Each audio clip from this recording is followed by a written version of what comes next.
Remember me? Yeah, you do. You're even fucking uglier than I am now. What do they do to you? Doesn't matter. That's not how it ends for you, brother. You know who's coming for you. You've always known. Hello Ice and Fire Nerds, and welcome back to another Game of Thrones Season 8 video. And after the scene you just saw back in Season 7 where we saw the Hound approach his brother the Mountain, and he says specifically, you know who's coming for you, you've always known, it's got me thinking a lot more about Cleganebowl. And the more I think about it, the more I think it's going to happen.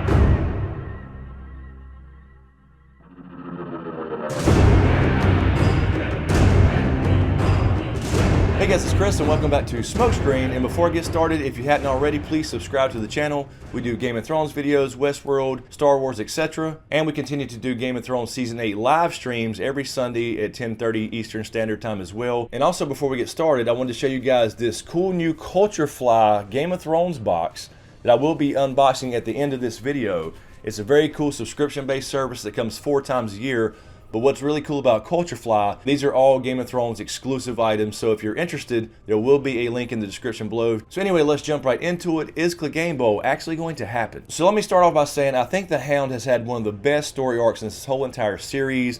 He could actually go off right now, right off into the sunset, whether that's death or whether that's just disappearing, and it would be a great ending for him. He's basically fully redeemed in my eyes. He's done a lot of bad shit in the past, but overall he is a good person. And they really went out of the way when he came back to show how good of a heart he has as well, and how he does actually care for other people. But that brings us to Cleganebowl. Does he still want to kill his damn brother? Well, yes, he certainly does want to kill his brother, but he's not going to go out of his way to do it. So in other words, he's not like Arya, where he has this on his mind all the time, and he's going to go out of his way to go up to King's Landing to do it just to get revenge. He could have done that a long time ago. But we did see this scene in Season 7 at the Dragon Pit when he goes up to his brother, and when I first saw this episode, I thought he said to his brother the Mountain, you know what's coming for you, you've always known. But instead he did say, you know who's coming for you. So that changes things just a little bit. If he would have said, you know what's coming for you, that could have been anything. That could have been just death in general. That could have been something specific to fire, which I'll get into in just a minute. So I think it's a big possibility they're going to actually pay this off. And here's how I think basically it's going to happen. So first off, you have to establish that the Hound is up in the north with Jon and company. And of course the Mountain is in King's Landing, and I don't think he's going to ever leave King's Landing. I don't think Cersei's ever going to leave King's Landing. She's never been spotted anywhere else other than Winterfell in the very first episode of Season 1, and she's been in King's Landing ever since. So I don't see why they would change that now, especially with the Night King on its way. So the Hound could have pulled his blade out and tried to kill the Mountain right there on the spot in the Dragon Pit, but he is a part of this bigger mission. He's a part of something bigger now. That's what the whole thing about the Quiet Owl is in the books. That was the whole thing in the show when he was with Brother Ray and being kind of introduced to religion. Whether you actually believe specifically in a god or not, it's all about serving other people and serving bigger causes, which is why he's got such a great story arc in the first place. So if he's going to actually kill his brother or have the opportunity to, because I think he would do it if he does have the opportunity, how are they going to meet again to have this duel in the first place? So during our Sunday night live streams, we have been saying for the past 6 or 8 months or so that we do think the Hound story arc is going to involve fire, and that will probably have something to do with the Mountain as well. Of course, this whole entire story started with fire, where he got his face pressed into the fire by his brother. That's what gave him his burns. We saw in Season 7 especially that he saw a vision in the flames. But the main thing is they built the Mountain up now to be almost unkillable in a traditional sense. So I don't think the Hound will be able to beat the Mountain in a straight up one-on-one duel,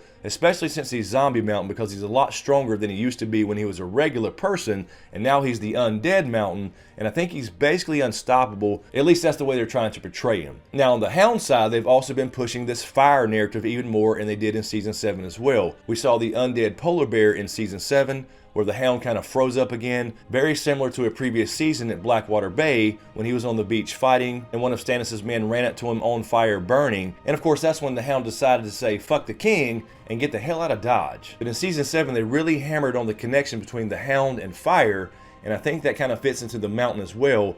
Essentially he is an undead zombie just like the whites are essentially. And of course we all know what it takes to kill whites, and that is fire or dragonglass. So I don't think dragonglass or Valyrian steel has anything to do with it in his case. So how's it going to happen? How are they going to get together? Just like we've been saying in live streams for the past I don't know how long, I don't think that the Night King is going to stop at Winterfell. Of course, if you watch this channel, you know I think this is all going to end at the God's Eye. And I do think they will have to bail out of Winterfell and head back down south. So that's going to give us an opportunity for the Hound to come back south to King's Landing. And of course, he will see his brother. And with all the buildup, I think he's going to fight his brother in some way, shape, or form. And I think he has to kill him with fire.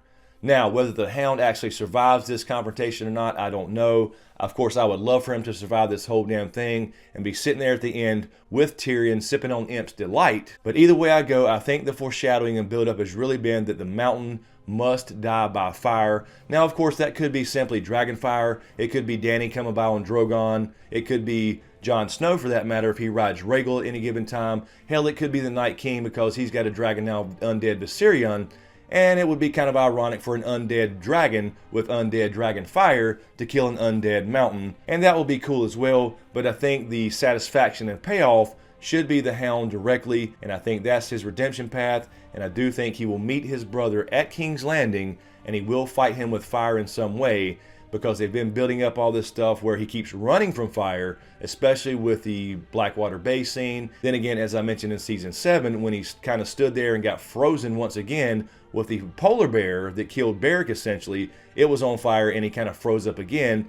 So at some point he's going to use fire and not freeze up and actually take action. And I think that's what's going to happen when we do see Cleganebowl in Game of Thrones Season 8. So anyway guys, let me know what you think in the comments below. Will we see Cleganebowl finally in Season 8? Or I should say Cleganebowl 2.0, because technically they did have a little brawl in Season 1, and Robert put a stop to it. And by the way, check out the new video I just released a couple days ago, which is a Dragon Raised by Wolves Part 5. And of course, it's all about how, what, and where this thing's going to end. I'll also put that link in the description below as well. But anyway, let's get down to unboxing this Culture Fly box. This is the first Game of Thrones box. You got a really cool box here. I don't know if you can see that there. But with this, you also get a t-shirt as well.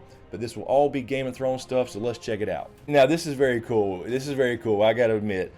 This is a Jaime Lannister golden hand, and it's actually an oven mitt, I think. Yes, it's an oven mitt.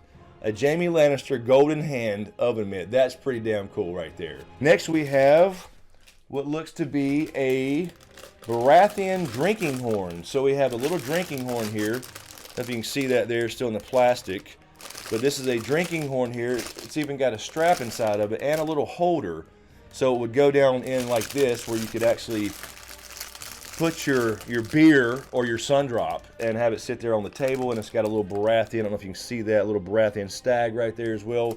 So a Baratheon drinking horn, very cool. Next we have a Stark Direwolf notepad. So I don't know if you can see that there.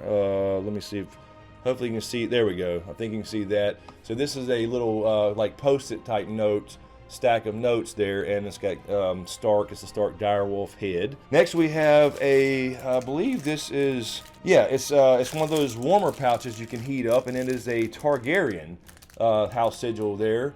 And yeah, this is a little heat thing. You can heat it up and then put it in your clothing or whatever to stay warm. Also, we have what's next here. This is a House Greyjoy We Do Not Sew pin. This is a giant ass pin.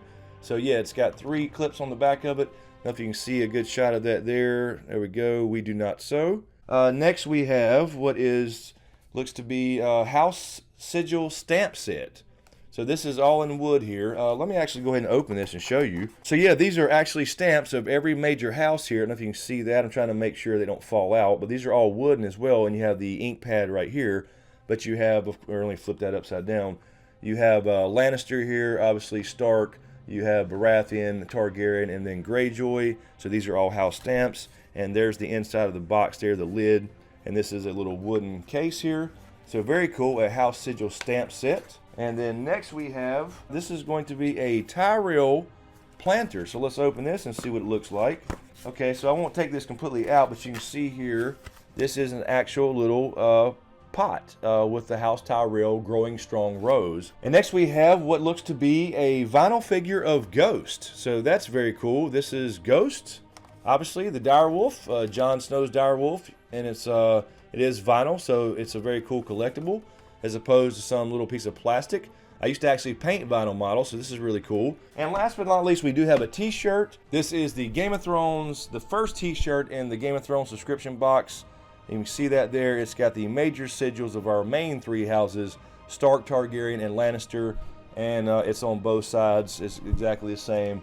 But this is very, very cool, and I love the color, of course, and all black sigils. So a Game of Thrones house sigil t-shirt, again, that is Stark, Targaryen, and Lannister. That is the first Culture Fly Game of Thrones box. Just came out. They just shipped out a couple weeks ago, and I'm really glad they reached out to me so I could show you guys, because I ordered one for sure, and I wanted to show you guys. And again, if you're interested in getting one of these, again, this is a quarterly subscription service, so it's very affordable. And of course, you're getting all Game of Thrones items as opposed to like one Game of Thrones item, and then you may get some Star Wars or Marvel or DC stuff. But a lot of people like me have been waiting for a Game of Thrones only subscription box, and that's really what I'm digging about Culture Fly. So I'm very, very happy with that first box, and I really appreciate Renee and those guys at Culture Fly reaching out to me. This channel is mainly about Game of Thrones, and I figured you guys would dig this as well. So anyway, let me know what you think in the comments below. Will we see Cleganebowl 2.0, and will the mountain be killed by fire?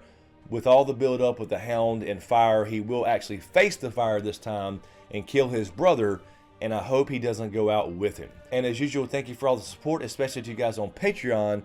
And a huge shout out to my executive Patreon SmokeScreen producers, Griffin, Lala, Kissa, Powell, Marylin, Bentley, JoAnna, Doc Holiday, Goska, HoonJive, Horton, Erin, Habig, John, Carey, Anastasia, Jason Landers, DTizSmith, MJW, Carole Brown, D Brown, and Mel Hoffman. Thank you guys so much. I really appreciate the support. And to everyone on Patreon, you guys get me through the long night as well while everything is down on YouTube. So anyway, guys, thank you for all the support. Thank you for a great 2017. Hope everybody had a happy new year. Have a great 2018. Thanks for watching, and we'll see you next time.